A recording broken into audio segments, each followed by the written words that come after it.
دا د حاکم خان کیسې ده.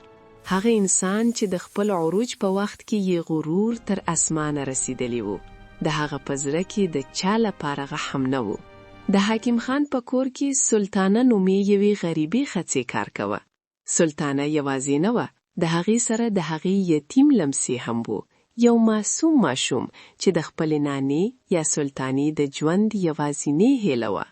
یو ورځ هغه معصوم ماشوم په غلطۍ کې د حاکم خان یو قیمتي لوښی مات که.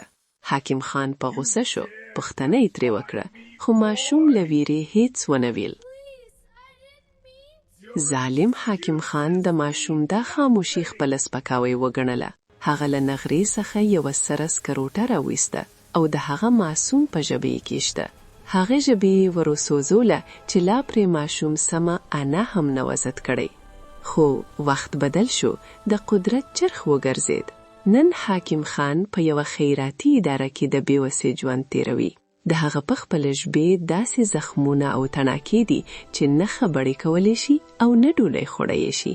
هغه ژبه چې د بل ماشوم د خاموشي سبب شوې وه، نن په خپله د یوې مړۍ لپاره کړېږي. یاد ساتئ، انسان کمزوري کېدی شي، خو د هغه خالق الله کمزوري نه دی. په چا ظلم مه کوئ، ځکه چې د مظلوم عرش لرزوي.